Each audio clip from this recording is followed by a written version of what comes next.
নমস্কার, মৌমিতার হেসেলে আপনাদের সবাইকে আবারও স্বাগত। আশা করছি আপনারা সবাই খুব ভালো আছেন, আমিও ভালো আছি।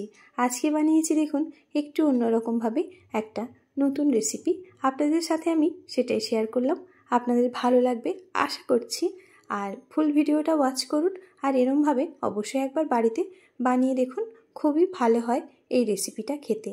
আজকে কিন্তু বানাবো পালং শাকের কচুরি। ছোট বাচ্চারা অনেক সময় শাক খেতে চায় না, আপনারা এরমভাবে একটু পালং শাকের কচুরি বানিয়ে দিন, দেখবেন বড় ছোট সবাই খুব পছন্দ করছে, আর হবে একদম নরম। তার জন্য নিয়েছি দেখুন পালং শাক 300 গ্রাম মতো, একদম নরম পালং শাক নিয়েছি। এই সময় তো পালং শাকটা বাজারে খুব বেশিই পাওয়া যাচ্ছে, তাই আমি খুব সুন্দর করে দেখুন ছোট ছোট করে কেটে ধুয়ে জল ঝরিয়ে নিয়েছি। আর তার সাথে নিয়েছি বেশ কয়েকটা কাঁচা লঙ্কা আর রসুন আর আদা। আপনারা যদি নিরামিষ খেতে চান তাহলে একটুখানি রসুনটা স্কিপ করতে পারেন। আর নিয়েছি বেশ কিছুটা ধনেপাতা। প্রথমেই মিক্সিং বলে দিয়ে এগুলো কিন্তু পেস্ট করে নিতে হবে। আর যখন পালং শাকটা ধুয়ে নেবেন জল যেন না থাকে, আর যখন পেস্ট করবেন একেবারেই কিন্তু জল দেবেন না, তাহলে কিন্তু খুব সমস্যা হবে। যখন আমরা পুরটা বানাবো কোনোভাবেই শুকনো করতে পারবেন না, তাই আমি জল ছাড়াই এটা সব মশলাগুলো দিয়ে পেস্ট বানিয়ে নিচ্ছি। ঝালটা যদি কম পছন্দ করেন তাহলে কাঁচা লঙ্কাটা কম দেবেন। দেখুন পেস্ট হয়ে গেছে। আমি কিন্তু একেবারেই জল ব্যবহার করিনি, তারপরেও কিন্তু এরকমই হয়ে গেছে। এদিকে একটা দেখুন প্যান বসিয়ে দিয়েছি, তার মধ্যে দিয়ে দিচ্ছি 1 চা চামচ মতো বাটার। বাটারটা একটু গলে যাওয়া পর্যন্ত আমাদের ওয়েট করতে হবে। তারপরেই দেবো এর মধ্যে একটুখানি হিং। যেহেতু এটা কচুরি, আর কচুরি মানেই একটু হিমের স্মেলটা খুব ভালো লাগে, আমাদের হিংটা পছন্দ করি, তাই আমি একটুখানি হিং দিলাম। আপনারা যদি হিঙের স্মেল পছন্দ না করেন তাহলে স্কিপ করতে পারেন। দিয়ে দিয়েছি দেখুন হিংটা। তবে খুব গরম অবস্থায় যদি হিংটা দেন তাহলে কিন্তু হিংটা পুড়ে গিয়ে তেতো লাগতে পারে, তাই আমি একদম বাটারটা গলে যাওয়ার আগেই একটুখানি হিংটা দিলাম, যাতে ভালো একটা গন্ধ হয়। এবারেই দিয়ে দিচ্ছি দেখুন পালং শাকের পেস্টটা। এটা দিয়ে বেশ ভালো করে কিছু সময় এবার রান্না করার পালা। বেশ কিছুটা সময় যায় কিন্তু এটা শুকনো করে নিতে। যত সময় পর্যন্ত না পালং শাকটা একটা ডো মন্ড মতো তৈরি হচ্ছে, তত সময় পর্যন্ত কিন্তু এই শাকটাকে আপনাকে রান্না করতে হবে। আর এরমভাবে বানিয়ে দেখুন, খেতে কিন্তু অসাধারণ টেস্ট হয়।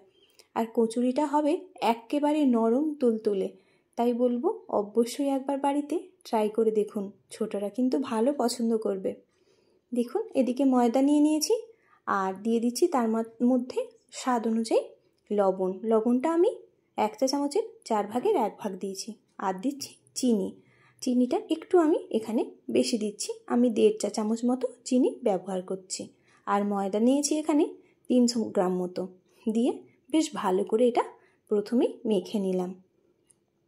হাত দিয়ে এমনি শুকনো ময়াম দিলাম, কিন্তু এখানে সাদা তেল বা ঘি কোনো কিছুই ব্যবহার করব না। দেখুন আমার এটা বেশ ভালো করে মাখা হয়ে গেছে। এবারে আমি এর মধ্যে দিয়ে দেব টক দই। আমি এখানে 1/2 কাপের একটু বেশি টক দই দিয়েছি, আর দেবো একটুখানি জল। আর এটা দিয়ে কিন্তু বেশ ভালো করে কিছুটা সময় মেখে নিতে হবে, তার আগে কিন্তু জল দেওয়া যাবে না। যদি জল প্রয়োজন হয় তবেই জলটা ব্যবহার করব। আর দিচ্ছি দেখুন একটুখানি বেকিং সোডা। বেকিং সোডাটার কারণে কিন্তু এটা বেশ নরম হবে, আর কচুরিগুলোও একদম হবে ফুলকো লুচি, সেই জন্যই। দেখুন দিয়ে বেশ ভালো করে এবার আমি প্রথমে দইটা দিয়ে মেখে নিচ্ছি, তারপর জলটা লাগলে ব্যবহার করব। আমি জল দিয়ে তারপরে মেখেছি, একদমই প্রথম থেকে জলটা দেবেন না, তাহলে কিন্তু কম বেশি হয়ে যেতে পারে। এরমভাবেই বেশ ভালো করে আমি একটু একটু জল দিয়ে দেখুন একটা একদম নরম সফট ডো তৈরি করে নিয়েছি। তারপরেই আমি এটা কিন্তু বেশ কিছু সময় ঢেকে রাখবো। দিয়ে দিলাম 1 টেবিল চামচ মতো সাদা তেল। এই সাদা তেলটা দিয়ে 10 থেকে 15 মিনিট ঢেকে রেখে দিতে হবে। এদিকে দেখুন নিয়েছি পালং শাকটা যে নিয়েছিলাম, দেখুন কত সুন্দর জলটা শুকনো হয়ে এসছে। আরও একটু এটা শুকনো করে নিতে হবে, অনেকটাই শুকনো হয়ে গেছে। এবার এর মধ্যে দিয়ে দিচ্ছি দেখুন অল্প একটু ভাজা মশলা। এই ভাজা মশলাতে কী কী লাগে সেগুলো কিন্তু অনেক ভিডিওর ডেসক্রিপশান বক্সেই আমার দেওয়া আছে। আর দিয়ে দিলাম অল্প একটু চিনি, স্বাদ তো তাই একটুখানি চিনি দিলে টেস্টটা ভালো হবে। তাই দিয়ে দিলাম অল্প একটু চিনি। এবার দিয়ে বেশ ভালো করে দেখুন মিশিয়ে নিচ্ছি। তবে খুব বেশি ঝাল বা খুব বেশি মিষ্টি দেবেন না। এবারে দিয়ে দিলাম দেখুন লবণ। লবণটা অবশ্যই টেস্ট অনুযায়ী দেবেন, যে যতটা পরিমাণ শাক ব্যবহার করবেন সেই টেস্ট অনুযায়ী। নাড়তে নাড়তেই কিন্তু দেখুন সুন্দর শুকনো হয়ে গেছে। এরকম অবস্থাতেই এবার আমি এটা নাবিয়ে ঠান্ডা করতে দেব। এদিকে দেখুন ডোটাও বেশ সুন্দরভাবে মাখা হয়ে গেছে। আমি আরও একটু ভালো করে মেখে নিচ্ছি যাতে একদমই সফট তৈরি হয়। তাই একটু সময় নিয়ে আরও একবার বেশ ভালো করে মেখে নিয়েছি। একদম নরম হয়ে গেছে। এবারে আমি লেচি কাটছি। লেচিগুলো কিন্তু একটু বড় বড় করে কাটতে হবে, কারণ এর মধ্যে পুর ভরবো। তাই দেখুন লেচিগুলো আমি বেশ একটু বড় সাইজের, রুটি করলে যেরকম লেচিটা বানাই সেরকমভাবে বানিয়েছি। যখন এই বাটিগুলো বানাবেন পুরটা ভরার জন্য, তখন কিন্তু চারদিকটা একটু পাতলা করে নেবেন আর মাঝখানটা একটু মোটা রাখবেন। তাহলে যখনই আমরা এই কচুরিগুলো বেলবো আর ফাটবে না। আর অল্প অল্প করে পুর ভরবেন, তা না হলে কিন্তু ফেটে যাবে, যেহেতু পুরটা একদমই নরম আর তার সাথে লেচিটাও একেবারেই নরম করে আমাদের মাখা হয়েছে। তাই দেখুন মুখটাকে এরমভাবেই বন্ধ করে এবার ভালো করে হাতে, খুব হালকা হাতে কিন্তু এই সময় কাজটা করবেন, খুব প্রেসার দেবেন না। সুন্দরভাবে বানিয়ে সবগুলোই এইভাবে আমি বানিয়ে নেব। আরও একটা বানিয়ে নিচ্ছি দেখুন। একই রকমভাবে যখনই আপনারা এটা বানাবেন অবশ্যই মাঝখানটা মোটা রেখে ধারগুলো পাতলা রেখে বানাবেন, তা না হলে কিন্তু ফেটে যাবে। হয়ে গেছে, সবগুলো আমি এরমভাবে বানিয়ে নেব প্রথমে, তারপরে বেলে দেখাচ্ছি।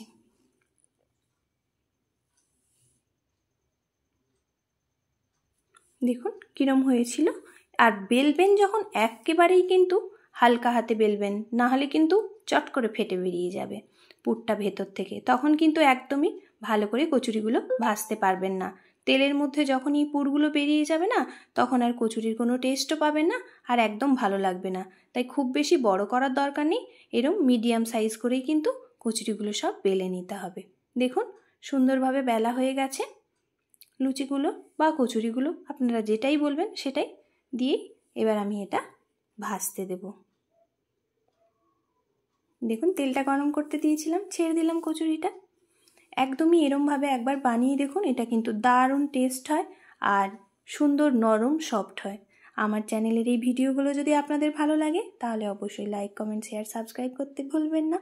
আমার চ্যানেলে যারা নতুন বন্ধু, চ্যানেলটাকে সাবস্ক্রাইব করে পাশে থাকা বেল বাটনটা প্রেস করে পাশে থাকবেন। আর পুরো ভিডিওটা দেখার অনুরোধ রইল। সুন্দরভাবে দেখুন কচুরিটা ফুলে উঠেছে। আর যখনই কচুরিটা বেলবেন এটা মাথায় রাখবেন যে কচুরি যেন কোনোভাবে ফেটে না যায়। আর ফুটো হয়ে গেলেই কিন্তু আর একদমই একেবারেই ফুলবে না আর খেতেও ভালো হবে না। এবার দেখুন কেমন হয়েছিল কচুরিগুলো।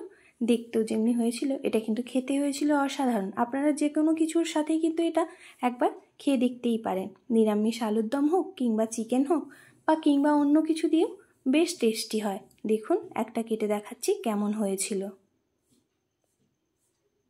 একদমই সফট আর কীরমভাবে ফুলেছে দেখতে পেয়েছেন তো, একেবারেই নরম হয় এটা। তাই বলবো অবশ্যই এরমভাবে একবার বানিয়ে দেখুন, খেতে কিন্তু হবে দারুণ। ছোটরাও খুব ভালো বেশিই খাবে। আর আমার ভিডিওটা দেখার জন্য আপনাদের অসংখ্য ধন্যবাদ। আবারও দেখা হয়ে যাবে অন্য কোনো দিন অন্য কোনো ভিডিও নিয়ে। তত সময় ভালো থাকবেন, সুস্থ থাকবেন।